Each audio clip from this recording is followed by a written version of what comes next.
The Human Needs, Part 1, Significance and Connection. When we're talking about our cognitive processes, they're in service of what's called the human needs. Today, we're going to talk about the human needs of significance and connection. We'll start with significance. Significance is primarily concerned with strengthening itself and acquiring skills, building and creating itself for itself, becoming a person of quality character to set an example for others, and making decisions based on what they see as best. And when significance becomes a savior, the tribe doesn't really come into account. At least that's how it's perceived. But in actuality, significance overuses itself for the tribe. It strengthens itself and acquires skills so that it can be a valuable member of the tribe.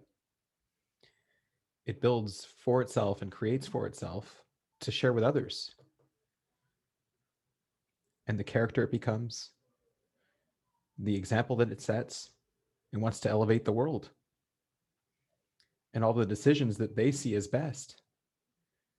Sure, maybe they don't consult with the tribe, but they make the decisions for the tribe in the end.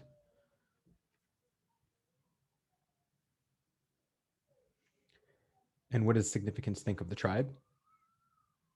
It loves the tribe. It's sacrificing itself constantly for the tribe. It's doing everything it can for the tribe. At least that's how it perceives it when it's in your state. And it should be praised, and it should have success, and everyone should love it because that's what it's doing. It's doing everything for the tribe. They should see my intentions. They should see what I'm doing. I don't have to make it known. I don't have to present it to them. They should just come and look. They should see how significant I am. They should praise me. Everything that I'm strengthening myself and all the skills I'm acquiring, in the end, it's for them. And everything I'm building is really for them, not for me. And the person I become is to set an example and to be a valuable member to them so that they can depend on me and trust me. And all the decisions I make, ultimately, it's for them. It's for their own good. Maybe they don't see it as for their own good, but I do. And what does the tribe start thinking of significance in this state? Well, it thinks it's garbage. It's selfish. It's doing everything for itself. It's not consulting us. We don't want what it's doing. We don't want its decisions. We don't think it's investing in valuable skills. We don't need more of this kind of person. We don't need what it's building. And the person he is, well, why would he be an example for us? He doesn't even care about us. And then the tribe starts thinking of significance as a monster, as a demon. And then the tribe becomes a demon. And once significance thought the tribe was doing everything for the tribe. It loved the tribe. But now it sees the tribe as a demon, as a monster. And how does it see itself? As the victim. Why? Why do they hate me? Why are they against me? Why don't they want to work with me? Look how amazing I am. Look at everything I'm doing. It's all for them. Don't they see my intentions? Don't they see what I'm really doing? They don't understand me. They're a monster. I'm afraid of them, but I'm doing everything for them anyways.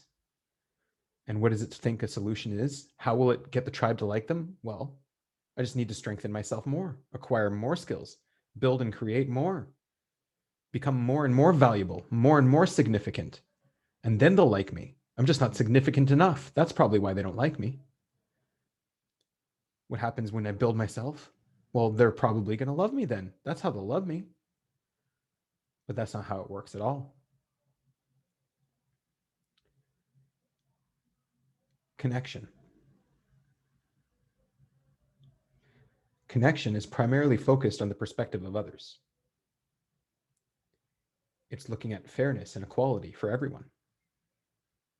It's looking to perform objective goals that everyone can see and that everyone can judge it by. And all the decisions that it makes, it tries to take everyone's perspective into account. It tries to make the decision that everyone can get on board with. And when connection becomes a savior, well, why does it want to see their perspective? Because it wants to see their perspective of themselves. What do they think of me? How do they value me? I want them to love me because I don't love myself. I can only love myself if they love me. They're the judge. They're the ultimate judge of who I am. That's why I'm looking at their perspective. And why am I looking at fairness? Why am I looking to make sure everything's fair? Well, because I want to cut. I want to take something for myself. And I won't be able to take anything for myself unless everybody has something. And why is it looking for objective goals? Because it wants the tribe to see everything it's doing and appreciate it for all of the things it does for them. And what about the decisions? Why is it taking everyone's opinion into account? Why is it looking for everyone to agree with what it's deciding? Well, then they can't blame me. He told me that I should do this. He told me. That's what they wanted. And now I'm free of blame. I'm safe.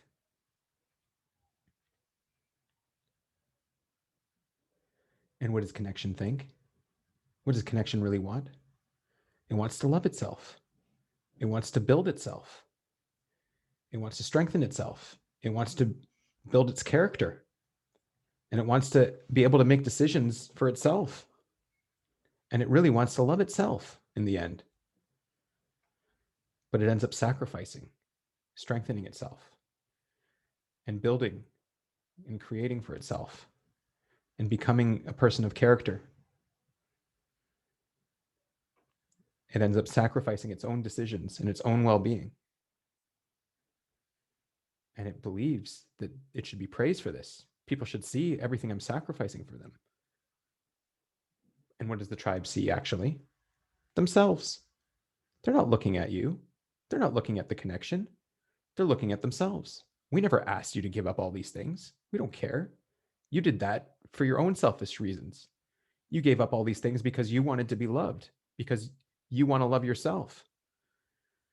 And so then the tribe becomes a monster. Selfish. They don't see what I'm doing for them. They don't see all of my sacrifices. And how do I see myself in this way? Well, I'm a victim. I've done everything for them, and they don't appreciate me. Well, I'll show them.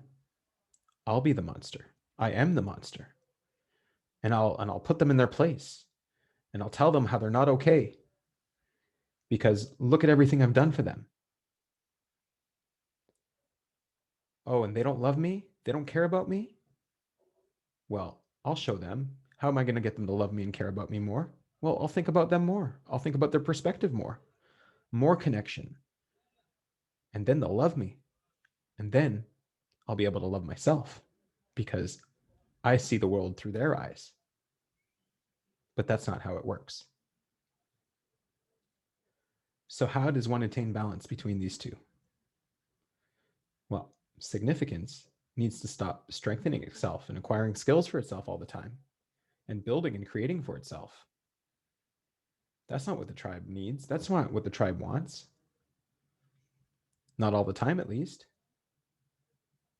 It's got to start putting more emphasis and more energy into thinking about the perspective of the tribe. What do they want? What do they care about? What would be good for them? What do they see? How do they see me? And yeah, for significance, it might feel dirty. Well, that's not why I'm doing things for them. I'm not doing things for them so that they will like me. I'm doing things for them because it's the right thing to do, because I'm a person of character, because I'm a person of quality decisions. I'm doing the right thing. But no, sometimes you have to give up doing the right thing so that the tribe can have a better perspective of you, so that you can take in their opinion into account. Maybe they don't need what you're building. Maybe the entire legacy you're leaving behind, they won't appreciate it. They won't appreciate you. And only then will you be praised. Only then will the tribe love you. And only then will you acquire connection, which is what significance really wants. And what about connection?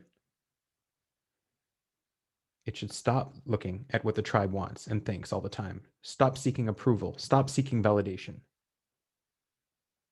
It needs to start focusing on strengthening itself and acquiring skills, building and creating for itself. You're the one who decides that you love yourself, not anyone else. Connection needs to make decisions so that it could judge itself and see itself in a favorable light. Because if you're going against your character, how can you value yourself? How can you live with yourself? It needs to live up and judge itself and live up to itself and not compare itself to others all the time. And only then will you be praised. Only then will the tribe appreciate you. Because when you're giving to the tribe now, you're not giving to them because you want them to love you. You don't need them to love you. You love yourself.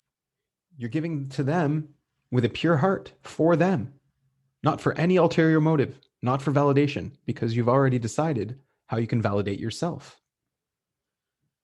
And then the monster that you saw as the tribe, you'll see, isn't really a monster at all. It was just a part of your perspective. The video is finished, but I'm going to give a little bit of additional information. So when we're talking about our cognitive processes, the ones that are connected to connection and significance are thinking and feeling. When feeling is connected to connection, it becomes objective. It becomes extroverted. And it's paying attention to everybody's wants and their needs.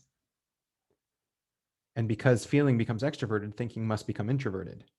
And it's focused more on its own personal accomplishments. And the reverse, when thinking is extroverted, it's looking at objective accomplishments extrovertedly. And that means feeling must be introverted. And it's therefore looking at its own personal values and its own personal character. But we'll talk more about this later. Have a good one, everybody. Good luck.